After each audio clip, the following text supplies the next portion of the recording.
Welcome to Club E. Hi, I'm Rick Brimacombe of Brimacombe and Associates. I am your architect of business growth, and I will work with you to unlock your potential and amplify the scale of your company.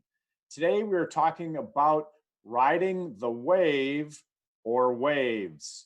I want to thank our sponsors, Irish Titan, an e-commerce and web development firm, Island Bank, a locally owned community bank, Romaine Berg, a digital marketing agency, Swegman Lumber Woosner, an intellectual property law firm, and Voyager U, a community and tools to build your independent work life. To participate in the comments section today, you must be in YouTube, and we will do our best to get to your questions so you can contribute to our conversation by going to the comments field in the YouTube channel Club Space E. Also, just so you know, you can catch Clubby on your favorite podcast platform. And with that, I would like to introduce today's guest, Björn Stansvik, who is CEO and founder of MentorMate. And his email is b.stansvik, Stansvik @mentormate.com. Again, his comments, your comments and questions go in the comments field, and you can see Bjorn's email there as well. All right, Bjorn, tell us a little bit about yourself, your background, the firm, and the various things that you're up to these days. Well, thank you, Rick. Really appreciate the opportunity to speak to you and your audience today.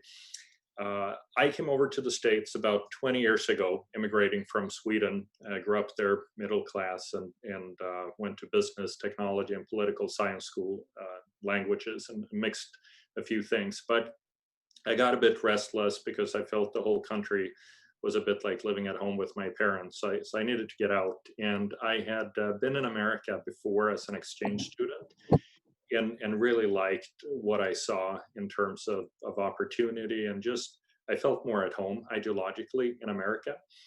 So I jumped on a plane, was it in 99, I think, and packed a suitcase full of resumes, which I don't recommend if you don't have a work permit. And especially I don't recommend it if you're detained by immigration authorities. But that's unfortunately what happened to me. So I spent a little bit of an exciting or harrowing 10, or I think it might have been 20 minutes in an interrogation cell. But I did avoid deportation and started looking for a sponsor in Minnesota then. And I was really helped by the ethnic community, the Swedish one, I mean, in Minnesota, landing eventually after, I think, about 150 no's, a sponsor up in the Northwoods in Pequot Lakes. It was a tech company called Hunt Technologies. And they were kind enough to sponsor me for a work permit. And that went through, and I worked globally for about 8 months or so, helping them expand, and 2 years in total before I started MentorMate. And MentorMate is today, if we fast forward, 700-person custom software shop, doing really everything when it comes to software development. The road there was not very straight. It started out with my conviction that the Palm Pilot was the iPhone, which was off by about a decade. So I'll talk a little bit more about seizing or missing windows of opportunities later. And then today, it's just, I can expand on it as much as you want, but it's been a good story of growth, obviously up to 700 people now over the last, I would say, 15 years in our current business model. It was 20 years ago since I started the company, but the first 5 were spent more on a SaaS business that ended up actually coming back 6 years later when Medtronic reached out. It's kind of a side story, but it was kind of fun, and we sold off that business as well. So anybody who knows me knows about our family and us bringing over a Mexican boy when I was a kid to stay with us as a cultural exchange. He ended up coming back 6 summers in a row to our house. Basically grew up with him. Talk a little bit about what led you to doing the exchange program, and then maybe what you saw in America. You said that you felt a little bit more connected with what you saw here. Talk a little bit about that. Yeah, when I was 16, English class, there's a knock on the door, and this guy in an American bomber jacket and cowboy boots comes into the classroom and hugs our teacher. And he was an old student who had spent a year in the States, and he went on to tell us about his year in America. And that was just revelatory for me. And I decided right there and right then I was going to do something similar. So that's how I decided to embark on going to America in the first place. And then, what was the second part of the question, Rick? Second part of the question was, what did you see in the United States during that experience that then led you to want to come back, stay, work, live? I was pretty inspired by Ralph Waldo Emerson and his writings. For instance, the essay Self-Reliance, which I think I've read about 6 times. He's widely credited to be the first really original American philosopher. And that rugged individualism, or the Jeffersonian ideals, were such a stark contrast with the co-op collective mindset of Sweden, where the government knows best and so on. So I've always been big on choosing my own path, and I felt the mindset in America afforded a better opportunity to do that. And I also felt there was more encouragement of non-traditional career paths. So for the first, and maybe still today, I don't know, my extended family in Sweden may be wondering when I'm going to get a real job. I love it. Actually, that's probably why you and I have always gotten along. Met a number of years back and have always enjoyed our conversations, what's oftentimes revolved around other things outside of work. And so thank you very much for joining us here today. It's a pleasure to have you. Talk a little bit, speaking of choosing your own path, talk a little bit about how you divide up the year. And I know that you live and work in a couple of different places, but tell our audience a little bit about that and then what spurred you to do that. So for almost, I would say, 15 years, I more or less forgot about Sweden. I was just too busy building the company. And then 7 years ago, we started having kids, have 3 young ones now. And I realized it was important for me to connect them with my origins. So we have a house in Sweden where we spend summers. So that had been a long-term vision I had that I returned to.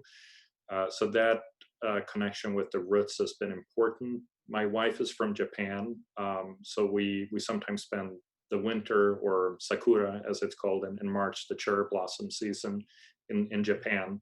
So there's a little bit of, or a lot of moving around, which, small kids on an airplane and then on a COVID-19 airplane is not always the greatest experience, to put it mildly, for anyone on the plane. But in the end, I think very much worth it, and I wouldn't have it any other way. Yeah, well, that's a fabulous choice you're making for your children, as well as for your extended family and for your wife and yourself. I think that's fabulous that you can do that, and good good food for thought for other people out here in the audience as they're kind of trying to decide how to put together their work life, given now that we've seen that you can work kind of anywhere that you want. So yeah, one quick thing to add there, I don't know if I mentioned, but we did move to California too, living in Marin County now. So my sister is in the Bay Area as well, working for Apple, and she has 3 young kids, and I wanted the cousins to grow up together. And I just knew I wasn't going to convince her to leave the Bay Area and Apple to move to warm Minnesota. So. Yeah. No, not going to happen. Although it is noted that you summer in Sweden and not winter there. Yeah, that is that is notable. All right. So jumping to MentorMate, you started in 2001 and focused on mobile. You kind of introduced that concept a couple of minutes ago. What did you see in 2001 that caused you to kind of leap ahead in your technology vision like you did? There were a few key things. So for years, actually, prior to that, I was enamored by mobile technology. Even before the Palm Pilot, Casio organizers, I was a productivity which enthusiast, right? How can we think, learn, do things better? Educational psychology, cognitive improvement, all of those things. So I was always experimenting with those kinds of things. And then one of the things I was learning was languages. And I remember I was picking up Spanish. I was seeing someone from Chile, and it just seemed like a natural thing. And at one moment, I was just decided to learn the whole dictionary of words. So I started cutting out flashcards. This is, before a lot of the software and so on, so paper. And after about 3,000 of them, was just too tedious. So I made a little cutout, like a step in a card, and I just went through the whole dictionary, memorizing it. And I noticed, and I discovered a mnemonic method that was just very, very productive with passive active recall kind of thing. And that was the genesis of a patent that I later filed in terms of adaptive formative assessments. And that, in conjunction then with mobile technology, which was another passion, became MentorMate, the original product idea. So as you look back, obviously you seized the opportunity when you saw the guy in the bomber jacket and the cowboy boots to say, hey, I want to go to America. You go through that program, then you decide you're going to work here. As you look back on your personal life and the professional life, what lessons did you learn about seizing an opportunity, knowing that there was a window of time for that? I think a lot of it can be summed up in ensuring that you're in somewhat of sync with society and the trends. And I was certainly guilty of not being in sync in the beginning because I was too enthusiastic about where technology was at. And I because I liked it so much, I didn't mind all the imperfections, right? But the mass market did mind the imperfections, so it wasn't quite ready. And I'm not saying not, being ahead of the curve is not good, but being too far obviously is not that good. And someone early on told me that if there's no competition, there's no market. So I always remember that. So competition is not a bad thing. That's just market validation. And you can usually figure out a better way. But if there's no competition, you probably are maybe a little bit too far out there, or you may have to wait. Now, that being said, the counterpoint is that if you're truly the pioneer, it does give you credibility. And that did stand us in good stead down the line. Yep. So one of the things I talk about in a variety of the different presentations I give is being wrong and being early look exactly the same. So yes, it's definitely a balancing act between getting out there maybe on the front end of that curve, but not being so far ahead of the curve that nobody can connect the dots. I totally agree with you on that front. And then as you said, things stick with you. There was a venture guy I did some work with, 20 years ago now. And one of his sayings was, are the dogs eating the dog food? And so, yes, you need a little bit.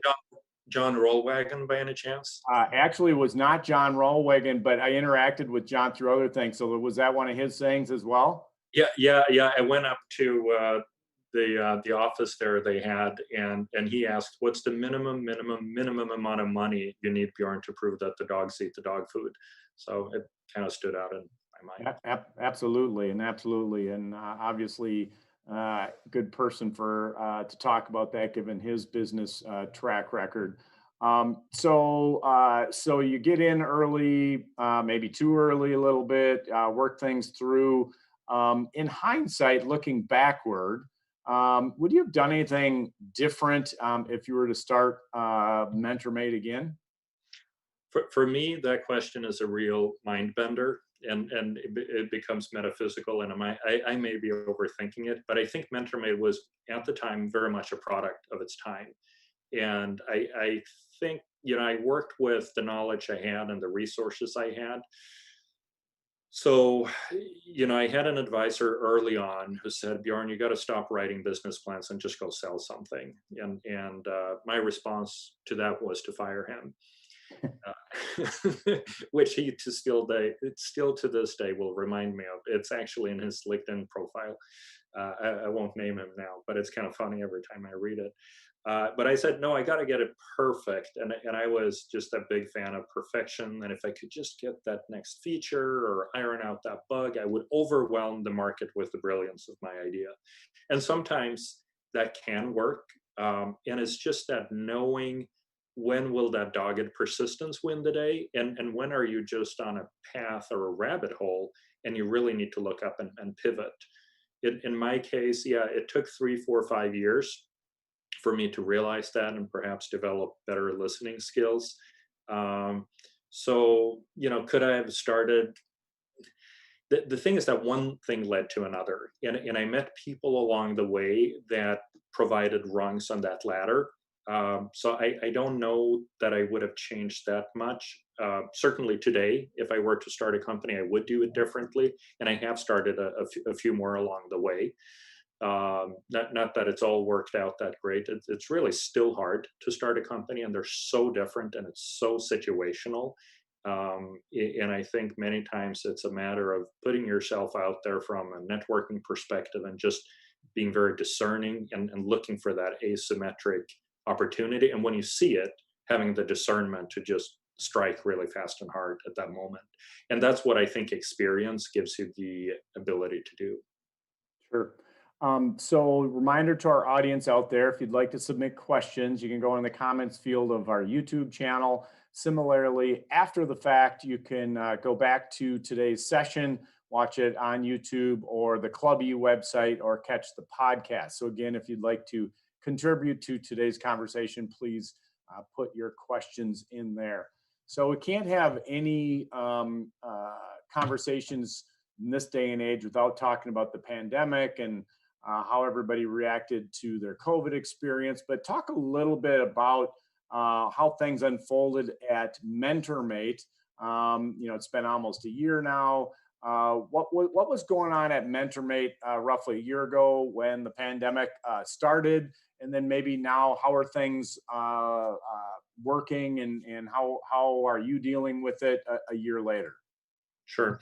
Yeah, I just want to start with just empathizing with how much suffering the pandemic has caused in so many places. That said, for the experience at MentorMate, it was an unreal one. I remember, I think it was a Thursday in March, where we just flipped, like a lot of companies saying, we can't come into the office anymore. And we had talked about working from home and all these things in the past, and kind of always ruled against them for various reasons.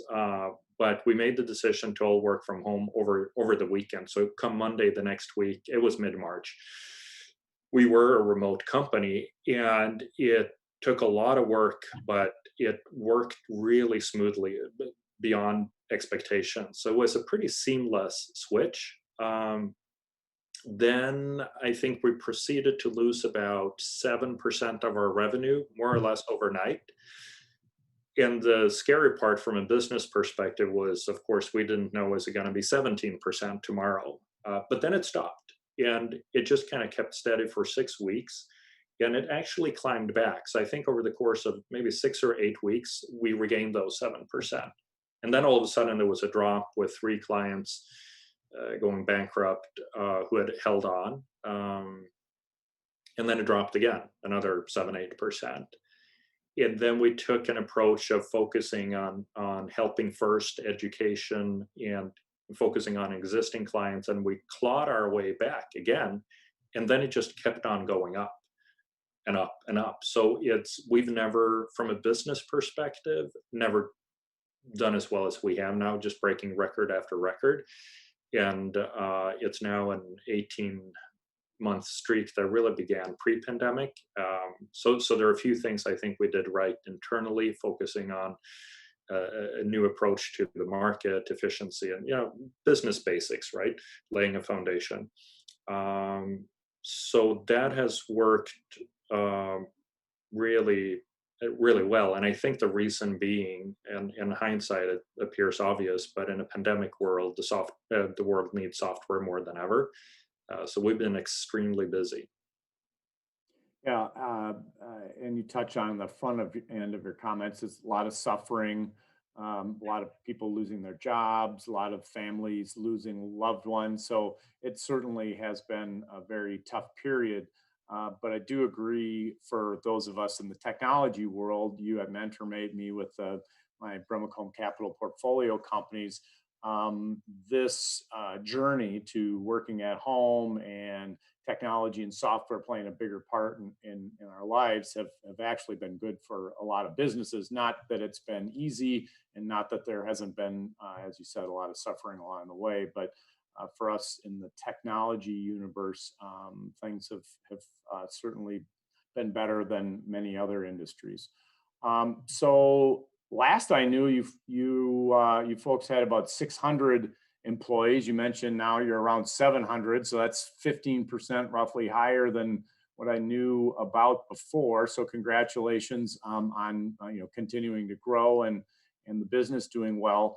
Talk a little bit about how your staff has been holding up as they've had to move home and work from home. And then how have you adjusted as a business leader to serve their needs alongside of what the company needs as well? Sure. I, I mean, the summary is I'm very impressed by how people have held up. Um, there's a variety of reasons for that, I think.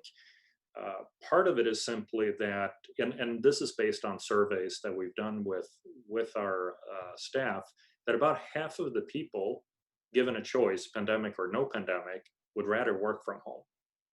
So that's a staff that's pretty important to keep in mind. And in the same survey that we did, the other half only want to come in 1 to 3 days. So that was kind of eye-opening. When the pandemic first started, we were very careful to communicate early and often and prioritize the safety of staff, putting health first and business second, even if it meant some disruptions to the business. And we kept emphasizing again that we were going to put the physical or the health, the well-being of staff first, because some people were worried about that, obviously, with the pandemic raging and so on. As the pandemic extended, we had a number of virtual events, whether it's happy hours, meetings, etc. You do have to be more mindful and planful in how you do all those things. When you look at benefits, focus on things like wellness, counseling, etc. I think it's also helped us that perhaps technology people, and this is a cliche, but I think it's a true one, are maybe more introverts than other industries. And I think introverts fare a little bit better working from home than others. That being said, it's a very personal experience. And I think, speaking somewhat selfishly here, you have to have a lot of leeway and understanding for parents of young children who are working from home. Distance learning or trying to distance learn and all the interruptions that result from that.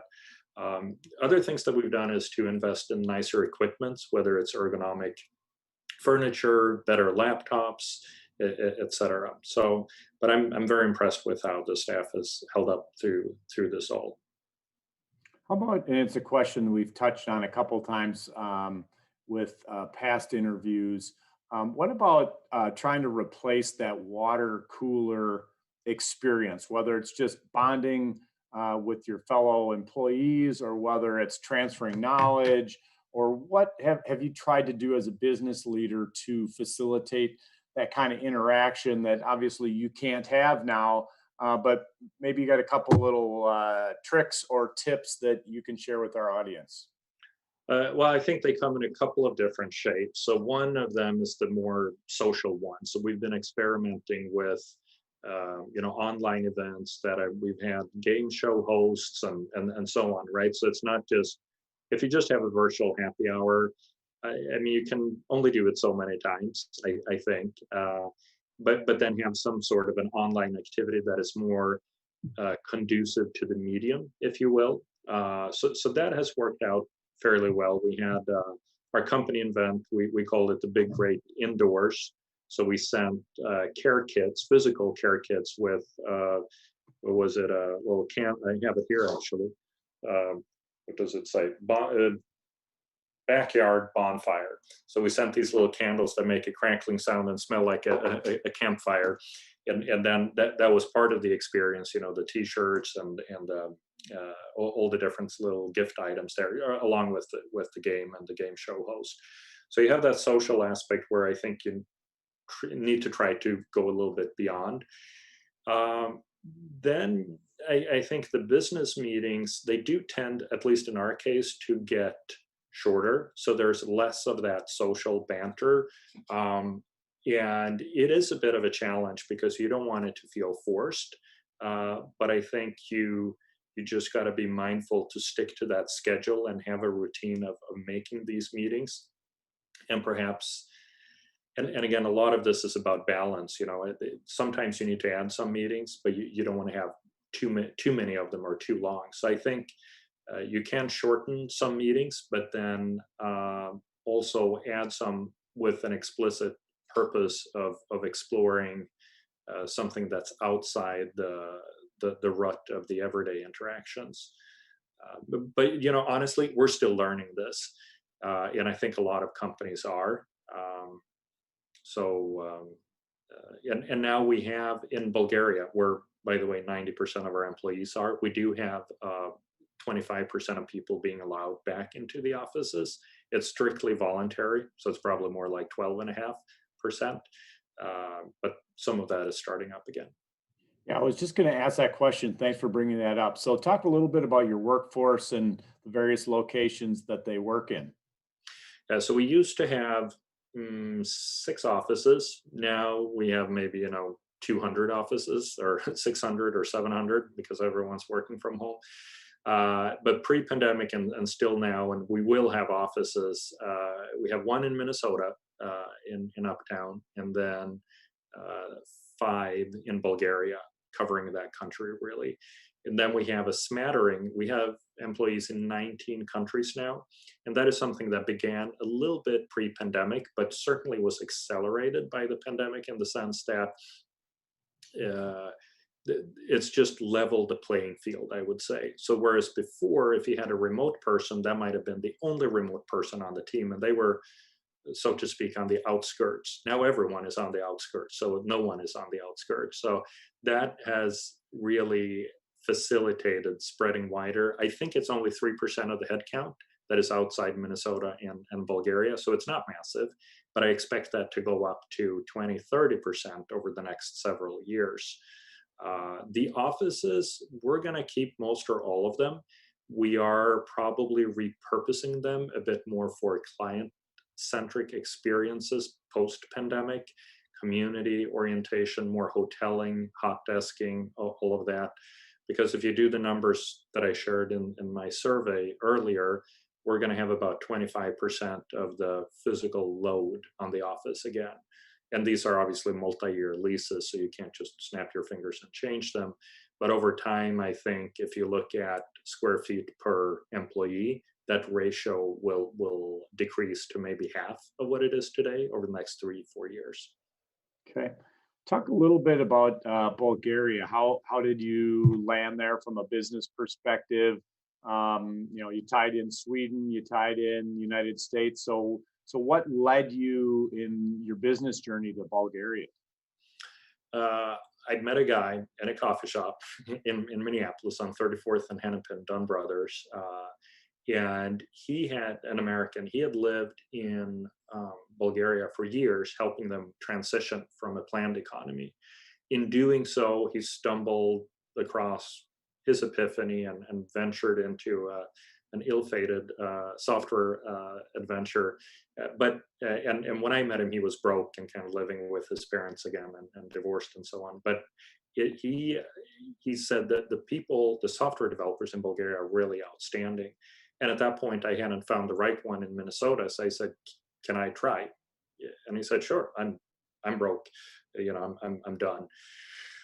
And then the person I met, Mitko, who now works for Amazon, was just an outstanding individual in every regard, people, technology, etc. So it was like flipping on a light switch, and it was so revelatory to work with someone that talented. So I asked him the obvious question, do you know anyone like you? And he said, well, Yvonne. I said, well, can we hire Yvonne? And we did. Now Yvonne leads an AI team at Facebook. And the two, I mean, just outstanding. So we just kept building on them, one person at a time. So that's the personal side of it. Then on a macro side, I think the Soviet Union back in the day told Bulgaria to focus on software. So you had a very strong core or computer hardware and mathematics, chess, all of that. And from a gender perspective, I think we're doing very well with the female-male balance. We have more females in technology in Bulgaria in general and at MentorMate. And I think that is actually one of the good things that left over from that East Bloc time. It was a little bit more egalitarian. Hmm. That's interesting. So it goes back to that coffee shop on 34th and Hennepin. Yeah, and there's I'll just tell one more story there. So at one point I moved in the office to across the street in the basement in the laundry room, and I got to use the upstairs, or we got to use the upstairs for a bathroom. A friend of mine had the building, but then he had a business there, of course, too, in computer forensics. Then they won the Enron case, very incredibly. So they stored all the Enron hard drives in a cabinet upstairs there. And then we lost access to our bathroom. So we had to use that Dunn Brothers quite a bit over the next 6 months as we found better abode. Well, I have been to that Dunn Brothers a number of times, and I didn't get anything quite as valuable out of those coffee meetings as you did. But interesting story, and just the serendipity of how life plays a role and how it all fits together. Yeah, absolutely. So a reminder to everybody, again, if you'd like to submit a question, Bjorn and I will try to work it in. You can go in the comments field of YouTube. Also, while you're there, hit the subscribe button and hopefully the like one as well. That will allow us to let you know when we're going live with our events, as well as help us serve better content up to you. So please hit the subscribe and hopefully the like button. Love to have you as part of the Club E community. Let's go back to COVID just one last time. Say you had a magic wand, you could go back in time. What, if anything, might you have done differently? Obviously, there would have been an opportunity to short the market, buy Bitcoin, a couple of things like that. But from a business and or I guess personal standpoint, was there anything that you would have done differently? On the business end, I do think we handled it just about as well as we could. I do have a hard time coming up with what we should have done differently because it worked out so well. On a personal side, I would have tried to get more help sooner with distance learning, because to have of having young kids who hated this distance learning and not enough help was really stressful. So I didn't see that coming, just how big an impact it would have personally. So I would have tried to get more structure and support in place and been more planful about that part. And how stay there for a minute, because so many people working at home now have their kids and they're struggling with those things too. And we have a wide reach here. Club E used to just be, when we're doing things in person, it was more of a Twin Cities, Minneapolis, St. Paul metro area. And then obviously now with the digital stuff, not only is it national, but it's international. Maybe talk a little bit about how you and your wife have juggled the distance learning aspect of having your kids at home, and then maybe a couple of things that you either wish you would have done or maybe are doing now that you think have really helped things. Yeah, I'll start with actually contrasting with Sweden, which I think is interesting because it was such a different model. And we were over there a little bit outside the school year, and so we saw all the kids in school there. They didn't close them ever. They closed high schools, I think, and universities, but not for kids younger than 15. It was messy, interruptions all the time, right? And I want to be sensitive and careful to say that I realize, just, getting a nanny or whoever to help you might not be possible from a budget perspective for everyone. So that becomes really, really tough. And I don't know what a good answer is there really. I think as an employer, you need to have a lot of grace and understanding for employees who are juggling these things and just get. Okay, so we had a little bit of technical difficulty, but welcome back, Bjorn. We were talking about working at home, and we were talking about not everybody, could have a nanny. One of the things that I have seen is people creating little kind of teaching co-ops with either their family or neighbors and friends. But you're right. I think you had also said you just have to have a lot of grace and understanding as an employer for companies that are in that position. Yeah, I think that's probably the key aspect. Everyone's going to have a unique situation. And again, in our property, I do have a separate little home office. Obviously, the kids know where it's at. So if there's loud banging on the door, you know what that is. I've even thought about renting a personal office outside of home because of the level of interruptions. It's better now. So I think we got it to a manageable level. So you talked about Sweden. All right, third time is the charm. All right, so I have a question. Bjorn talked about the schools in Sweden not being closed, at least for certainly the younger children and maybe in the early or mid high school levels and down. Talk a little bit about what you saw or what you know of the Sweden lockdown and compare and contrast that. I'm curious with the United States and what you thought worked and what didn't work. Yeah, so some people know it fairly well, but Sweden was still is, but it's starting to close down now with the latest surge.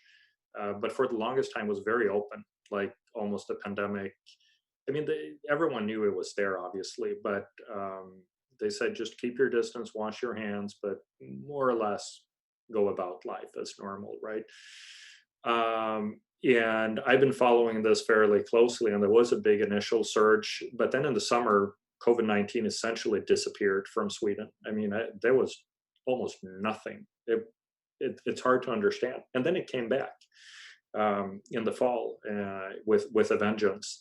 And now the second time around, the Swedish people have lost patience with the laissez-faire approach. So now it is becoming more strict. But it was just such a stark difference seeing kids in school. We were there till September last year, and I think it was a lot less stressful that way for families to have their kids in school, and they still are in the lower ages. So it was just a big contrast. It felt more normal. And then when you look at the hospitalization rates and the mathematics and the statistics of it, Sweden has fared about the same or better than the United States. Now, this is such a complex, and that could take a long time to dig through that. But it's fared more or less no better, no worse, but has been open. Right. So I was going to say that. So, and I haven't looked as much recently, but you're right. So from a hospitalization, mortality rates, it wasn't statistically that much different than what happened in the United States. And by not closing everything down, obviously there was less disruption to everybody's lives, and then not to mention jobs and the economy and stuff like that. So Sweden did fare significantly better on that front. Yeah, and the numbers, if you look at hospitalizations, were about the same as the United States. Now, there are big regional variations, and you can look at countries around Sweden that did a lot better, like Norway and Finland and so on. Now, they've had later surges, and I think we're still understanding just how this pandemic works, and there's a lot of guessing and speculation. But certainly, it's been a different approach. Yep. Well, one of the things I've always enjoyed about you, Bjorn, is you're well-read, deep thinker, interesting perspective on the world. So, given all that, how do you see the role of cities and how people are going to live in a post-pandemic world?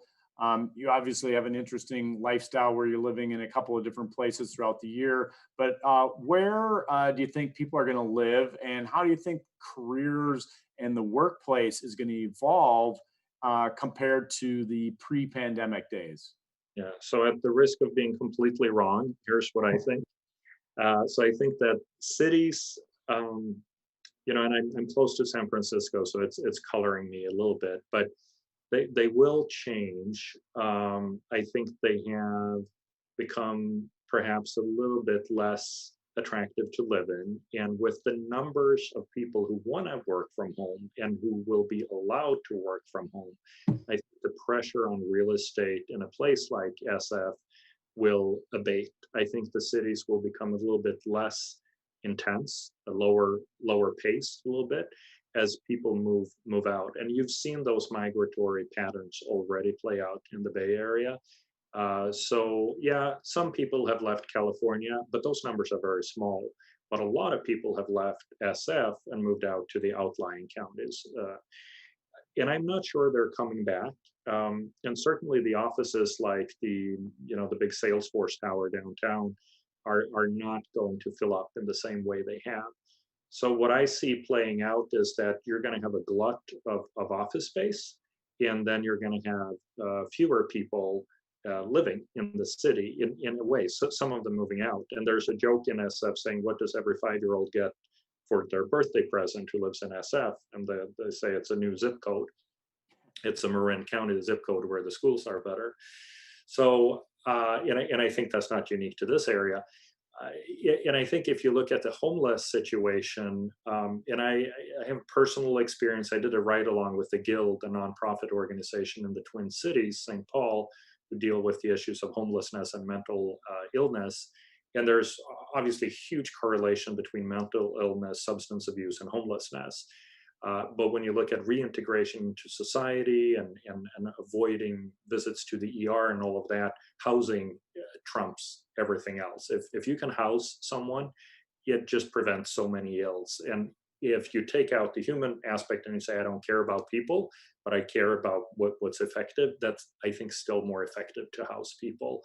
And there's obviously a very strong human argument for doing so. So I could see some of cities' real estate being turned from offices to homeless shelters. If you just look at, and not shelters, but housing, really managed housing, because you have a lot of people who are on the outs of society, and then you have a lot of office space that's no longer used. So I'm just thinking of a swap there in usage. Then I think the cities will retain relevance through some of the key institutions. So you have, for instance, places like the Asian Museum of Art, where we go to celebrate the Japanese New Year. You're not going to have that probably in the suburbs, right? So there's going to be some key institutions. So the cities will continue to be important, but I think we'll have a more distributed society where socializing, if you talk about bars and so on, might move out into more of a multi-node type of distributed footprint rather than the one city core. When it comes to professional networking and so on, I think we'll see more an emphasis of relationships. So for instance, you and I have gotten to know each other, and whether I now live in California or not is less relevant than the personal connection that we have.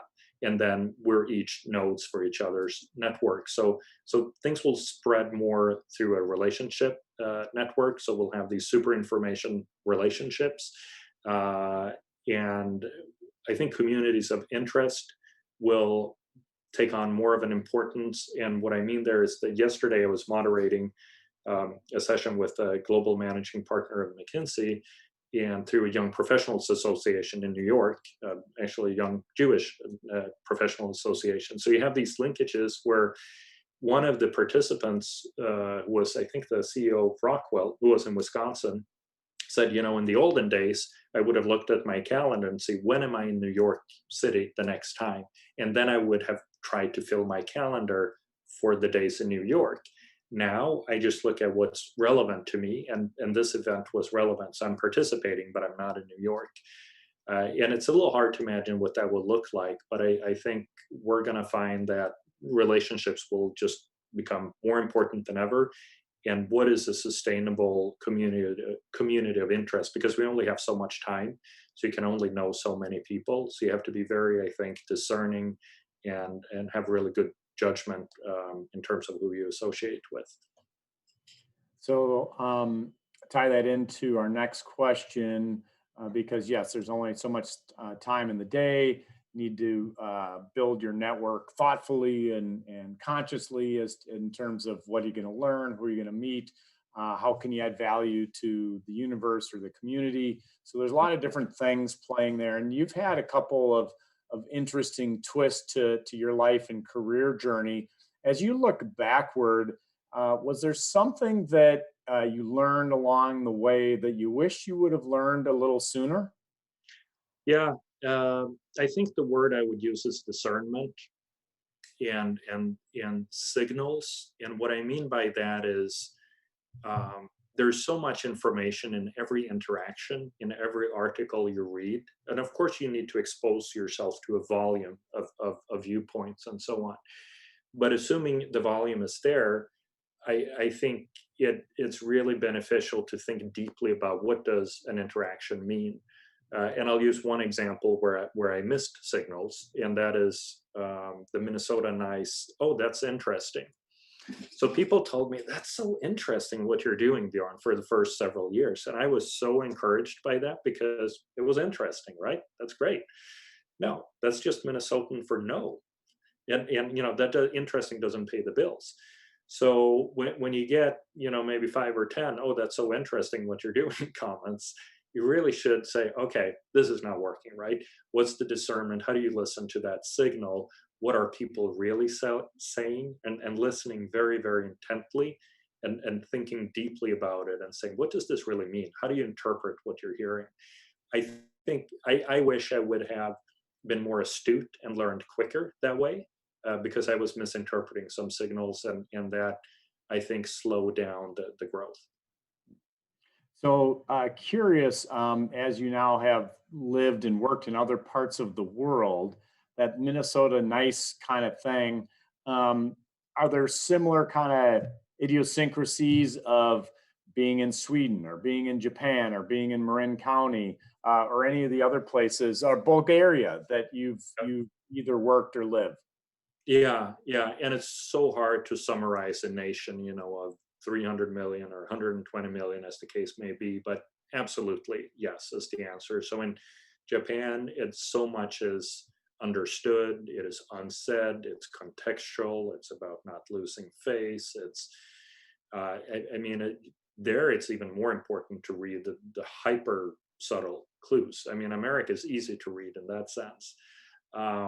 Bulgaria, uh, I I really appreciate how direct and forward Bulgarians can be in challenging things. They really want to be part of the West, and they're very aspirational to be part of that dialogue.